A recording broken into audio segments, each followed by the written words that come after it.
Et si je vous disais que dans le monde, plus d'1 milliard de jeunes risquent de devenir sourds, à force en fait d'écouter de la musique trop fort. Alors ouais, approchez-vous mes Dagnonella Cerebrum. Et aujourd'hui, on va voir ce que ça fait de porter des écouteurs pendant 30 jours d'affilée. Une expérience où, vous le verrez, le son va très vite devenir un vrai cauchemar. Et donc, si ces petits objets peuvent être quand même des bons alliés au quotidien, vous verrez aussi qu'ils peuvent être responsables de fatigue auditive ou même de graves allergies. Mais ils peuvent aussi vous rendre fou alliés à cause de sons très stridents et surtout, ils peuvent carrément vous faire perdre l'audition. On va commencer tranquillement avec les premières 24 heures, celles où tout semble normal.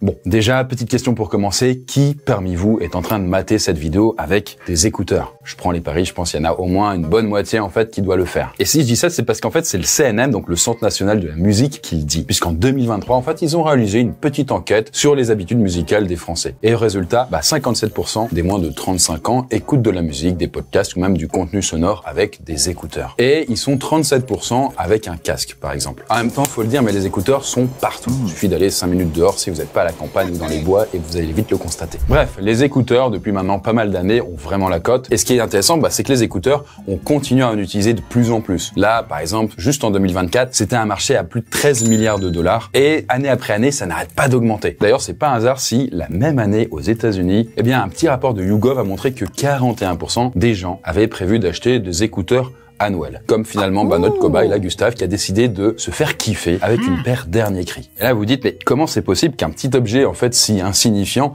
ça peut être un danger pour l'humanité? Un peu de patience, on va le voir petit à petit. Parce que vous savez déjà ce qui est le plus important quand on utilise ce genre d'appareil, c'est le temps d'exposition sonore. Par exemple, au Japon, une expérience a été réalisée sur des étudiants. Et ces derniers étaient exposés pendant plus de 9 heures à du bruit intermittent et continu et à une fréquence de 80 à 82 décibels. Et chez tous ces étudiants, ils ont constaté une diminution temporaire de leur audition, avec une perte plus importante d'ailleurs pour ceux qui écoutaient des bruits continus moins forts, plutôt que ceux qui écoutaient des sons plus forts mais intermittents. Donc en fait, dans la logique, plus on écoute de la musique en continu, plus on prend des risques pour son audition. Mais après, c'est aussi très vrai si on augmente le volume sonore. D'ailleurs, pour rappel, c'est grâce aux décibels que l'on mesure l'intensité du son. Donc là, parce que je vous ai dit 80 à 82 décibels, ça représente quoi? Pour vous donner une idée, 30 décibels, c'est un murmure. 60 décibels, c'est à peu près le volume où je suis en train de parler, là, donc une conversation normale. Et 85 décibels, c'est le bruit d'une sonnette. Voilà, c'est hyper agréable. Et du coup, la plupart des sons de notre quotidien sont compris entre 15 et 90 décibels. Et d'ailleurs, selon l'Institut national de recherche et de sécurité, qui s'intéresse là à la sécurité au travail, le seuil de danger pour notre oreille, justement, c'est autour des 80-85 décibels. Mais par contre, pas juste sur quelques secondes, c'est sur une exposition quand même de plus de 8 heures. Sachant que si vous tapez 120 décibels, donc c'est à peu près le bruit d'un décollage d'avion, si vous êtes vraiment à côté, là, ça fait mal aux oreilles. C'est la douleur, quoi. Mais bon, heureusement, pour lutter contre ça, certains constructeurs de smartphones ont décidé d'employer les grands moyens. Par exemple, Google a développé le Sound Dose et c'est une option qui permet de surveiller à distance l'exposition sonore de chaque utilisateur. Et si vous écoutez trop fort, le téléphone va ajuster lui-même le volume et donc le baisser pour que du coup ça soit jamais trop fort.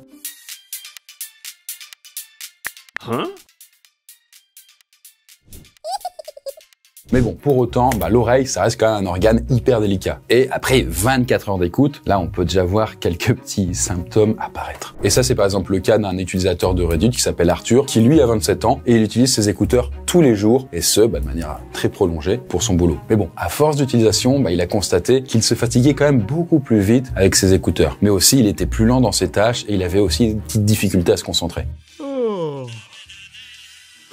Et ça, c'est ce qu'on appelle la fatigue auditive. En gros, c'est un phénomène assez méconnu, mais qui est pourtant très fréquent. Et il survient après une exposition prolongée à différents sons, et ça se manifeste par une sensibilité accrue au bruit, mais aussi des difficultés à se concentrer, et même une impression d'oreille bouchée, comme quand vous prenez l'avion. Et d'ailleurs, dans plusieurs témoignages sur Reddit, pas mal de gens vont aussi parler d'une sensibilité auditive réduite dès qu'ils retirent les écouteurs, comme s'ils étaient un peu engourdis, quoi. En tout cas, si après 24 heures, vous pouvez vous en sortir, avec quelques petits bâillements, une sensation d'oreille bouchée, ça va. Par contre, la semaine entière, ça promet d'être différent. Ça peut peut-être vous paraître beaucoup, mais il y a certaines personnes qui ont le réflexe de porter des écouteurs 24 heures sur 24 et 7 jours sur 7. Et là, vous dites, mais c'est pas possible. À un moment, il doit les retirer quand il se douche ou quand il dort et tout. Bah, écoutez, vous allez voir. C'est par exemple le cas d'un certain Félix, on va modifier le nom, qui explique que lui, porter des écouteurs non-stop, ça a été la meilleure décision de sa vie. Parce qu'en fait, Félix, c'est un gars qui est quand même pas mal sensible au bruit. Et donc, il porte des écouteurs un peu comme ceux-là, avec réduction de bruit active. Donc, le principe est hyper simple, hein. Les écouteurs sont dotés de micros à l'extérieur qui vont capter le son qui vient de l'extérieur et donc après produire une phase opposée pour pouvoir annuler ce son. Ça fait que le son est réduit, il est étouffé. Et donc, en tout cas, pour les gens qui sont très sensibles au bruit, le monde extérieur lui paraît alors moins agressif.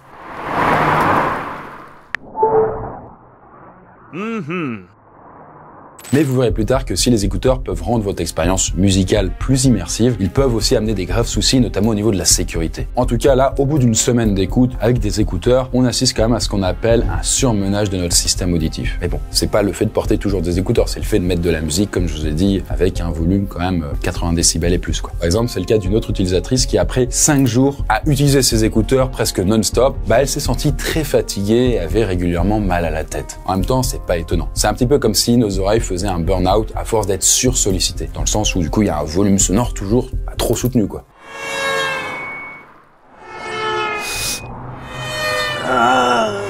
Et dans ce cas précis, justement, ce sont les cellules ciliées qui sont touchées. En fait, ces cellules, elles ont un rôle très important dans le système auditif, puisque ce sont elles qui sont chargées de traduire les sons en signaux électriques et de nous aider ensuite à leur bonne compréhension. Et du coup, ces petites cellules, en cas de surmenage, en plus de transformer les vibrations sonores en signaux nerveux, du coup, votre fatigue auditive est intensifiée. Vous pouvez entendre ensuite des bourdonnements, une sensation d'oreille bouchée. Ça, c'est parce que du coup, ces cellules, elles ont trop pris. Mais il y a aussi un autre truc qui est cool avec le port quotidien des écouteurs, et c'est l'accumulation des cérumen. Donc voilà, le petit truc dégueu, vous savez, quand on se fait les oreilles.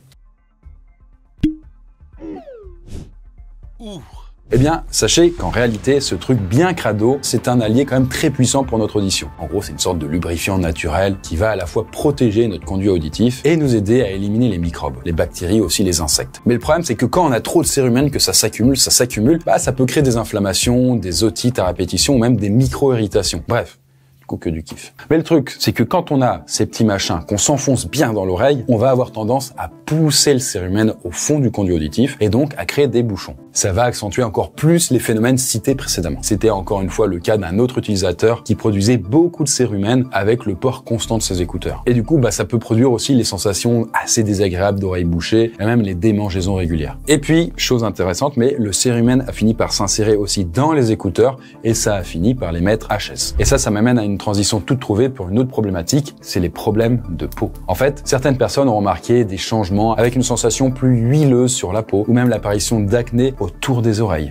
J'ai toujours eu une peau à tendance acnéique, mais depuis que j'utilise mes écouteurs, c'est de pire en pire, surtout autour de mes oreilles. Ça me complexait beaucoup, alors je suis allée voir une dermatologue qui m'a dit que l'acné était causé par l'obstruction des pores et l'infection du sébum, et que les coussinets d'écouteurs pouvaient accentuer ça, notamment ceux en cuir et simili-cuir. Depuis j'ai changé, et ça va un peu mieux. Du coup, si ça vous gratouille, ça vous titille ou même ça vous brûle, si vous portez des écouteurs, c'est peut-être parce que vous faites une acné mécanique. Et cette acné, c'est tout con, hein. C'est dû au traumatisme de votre corps à force de porter ces machins constamment sur les oreilles.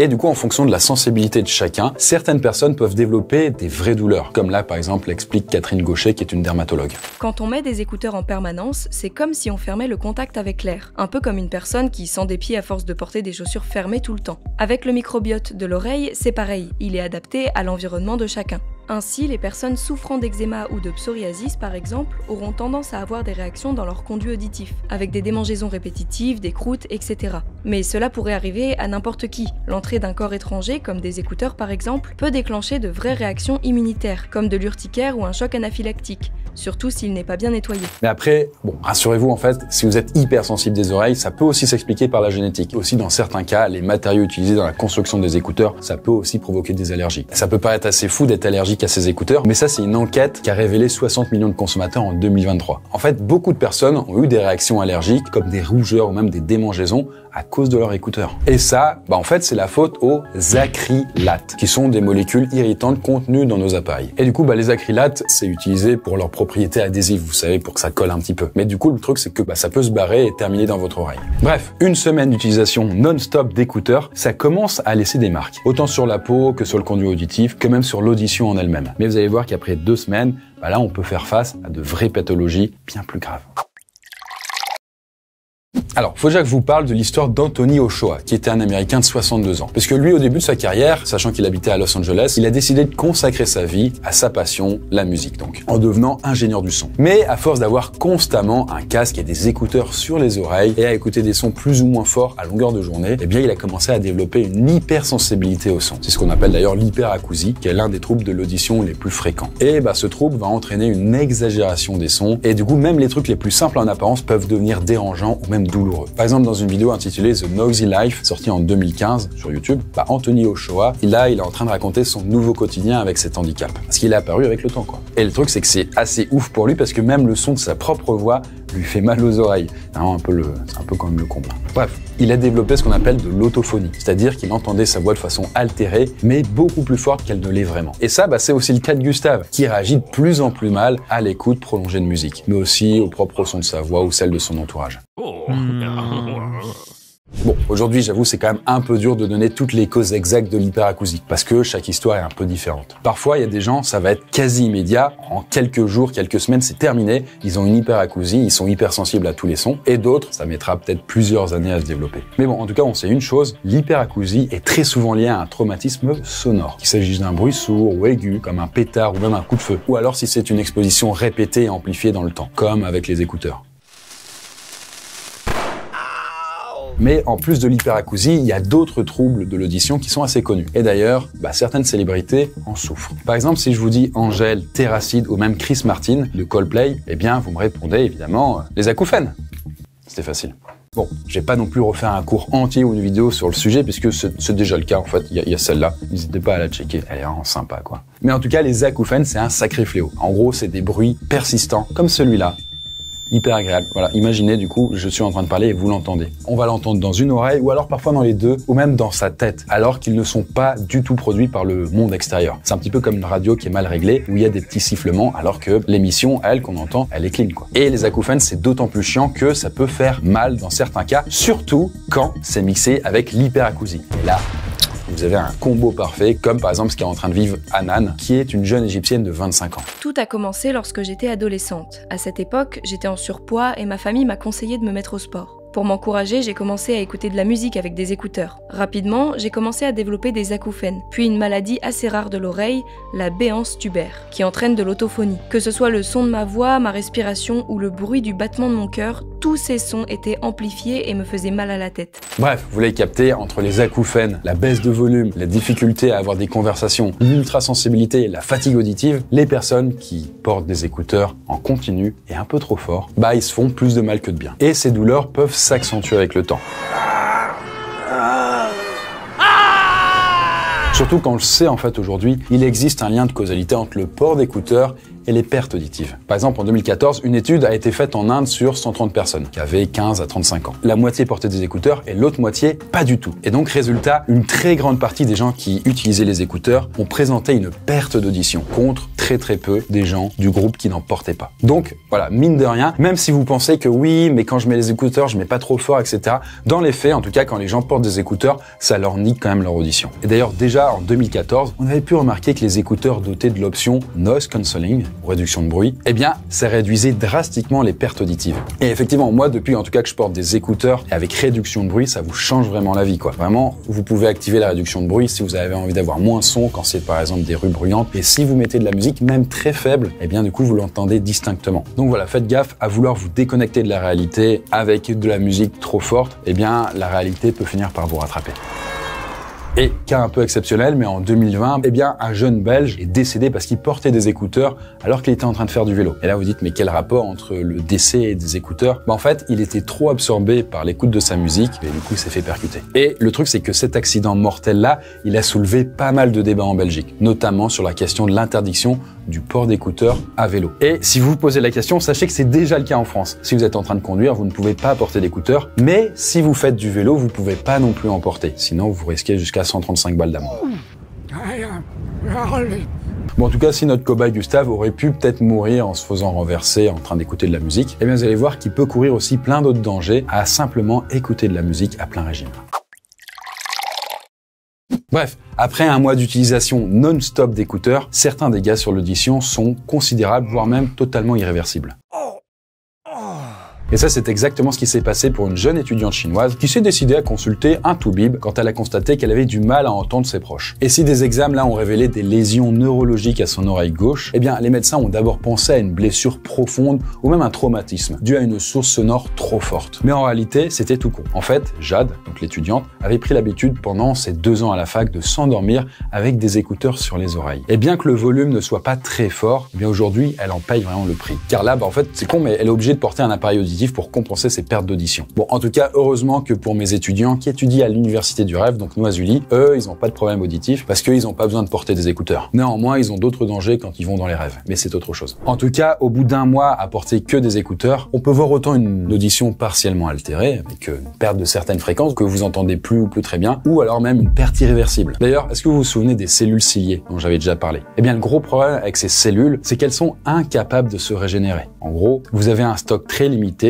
dans vos oreilles et que ce soit la vieillesse qui ont tendance à les faire canner ou alors la prise de médicaments toxiques ou même un choc auditif brutal ou progressif comme un bang ou alors du coup un concert qui est beaucoup trop fort, eh bien on peut voir ces petites cellules ciliées disparaître et ce de manière définitive, ce qui peut expliquer la surdité. Et ça c'est bien sûr sans parler des problèmes chroniques de peau dont on a déjà parlé. Bref, tout au long de la vidéo, je vous ai beaucoup parlé des dégâts physiques, bien sûr, mais j'ai pas trop parlé des dégâts psychologiques. Et pourtant, niveau psy, il y en a pas mal. Parce que toutes ces douleurs-là, l'hyperacousie et compagnie, ça peut amener de l'anxiété, un déclin cognitif, de la déprime, même de la dépression dans le pire des cas. Et quand on vit avec un trouble qui vous envoie des pics sonores très aigus dans la tête et qui peut vous rendre très sensible à tous les bruits environnants, eh bien, la vie peut vraiment devenir un enfer. Et ça, c'est un petit peu ce qui était arrivé justement à César, qui était un Suédois de 23 ans. Je crois que mon histoire avec les acouphènes a commencé quand j'avais 17 ans. Je sais que j'écoutais très souvent de la musique avec mes écouteurs, et ce pendant plusieurs heures, mais je ne pensais vraiment pas être dans l'abus. Assez rapidement, j'ai développé une noxacousie, une forme aiguë d'hyperacousie, qui entraîne des douleurs dans les oreilles qui font penser à des coups de poignard ou des brûlures très vives. À cette époque, je venais d'obtenir mon diplôme et un travail qui me plaisait. J'allais emménager avec ma copine, tout allait bien, mais ça s'est rapidement aggravé. Bref, en gros, plus le temps passait, plus César avait mal. Que ce soit à cause de ses douleurs, où il a vraiment dû s'isoler, histoire d'éviter au maximum les bruits parasites de son quotidien. Et ça, c'est vraiment un mode de vie qui est pas simple du tout à gérer. D'autant plus quand on l'impose à quelqu'un, si par exemple il avait une copine ou autre. Et justement, comme il sortait avec une fille, la fille en question a fini par le quitter à cause de ça. Ça devenait beaucoup trop lourd pour elle. J'en parlais déjà dans ma vidéo sur les acouphènes, mais en vrai, aujourd'hui, les traitements médicaux notamment, ils sont quand même limités. Mais c'est quand même important de ne pas laisser traîner ça. N'hésitez pas à aller voir le médecin qui pourra vous donner peut-être des recommandations. Je sais notamment que certains hypnothérapeutes sont capables aussi, grâce à l'hypnose, à réduire les acouphènes, en tout cas la sensation psychologique en fait de les entendre, et ça peut vraiment simplifier aussi la vie. Mais bon, en tout cas, chaque cas est différent. Vous pourrez suivre des thérapies sonores, cognitives ou même comportementales pour vivre avec tout ça, ou vous pouvez aussi porter des appareils auditifs, et vous pouvez même mixer les deux. Mais malheureusement, certaines personnes ne s'en remettent jamais, comme c'était le cas d'une Danoise qui était mère de 2 enfants. Et quand je dis était, c'est parce qu'en fait, elle est décédée en 2014. Mais pas n'importe comment. En fait, elle a été euthanasiée. Sachant que, je le dis quand même, la mort assistée, elle est autorisée au Danemark depuis 2001. Et si elle a décidé de mettre fin à ses jours, c'était justement à cause de ses acouphènes et de son hyperacousie qui était devenue beaucoup trop intense pour elle. D'ailleurs, suite à ça, sa maman a écrit un livre sur le sujet et a participé à un documentaire, Struggling for Science, que vous pouvez d'ailleurs retrouver sur YouTube. Et elle raconte dedans comment sa fille était étouffée par le son au quotidien. Par exemple, juste faire la vaisselle, c'était douloureux, même quand elle sortait et qu'il y avait du silence dehors, elle entendait ces sifflements constamment dans sa tête. C'était à devenir fou.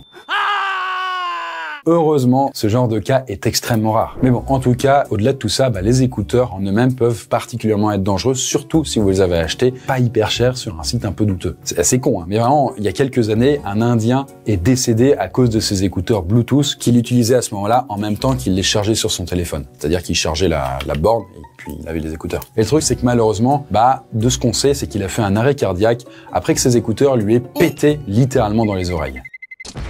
Et en tout cas, selon les autorités, cette explosion était liée à une combinaison mortelle. Un appareil de très mauvaise qualité, mais aussi une surtension potentielle qui peut se produire lors d'une panne de courant, par exemple. En tout cas, de ce qu'on sait, c'est que ces écouteurs, il les a achetés dans une station-service locale et ça devait pas valoir plus de quelques roupies, quoi. Bon, en tout cas, vous inquiétez pas, les écouteurs sont pas réputés exploser, même quand ils sont d'entrée de gamme, donc ça va, quoi. Et là, en l'occurrence, notre cobaye Gustave a eu du bol parce qu'il a des appareils quand même de bonne qualité. Malheureusement, la qualité seule ne suffit pas à éviter des dommages causés par les mauvaises habitudes qu'on peut avoir avec. Donc, c'est un conseil qu'on entend rarement, mais ne l'oubliez pas, prenez soin de vos oreilles.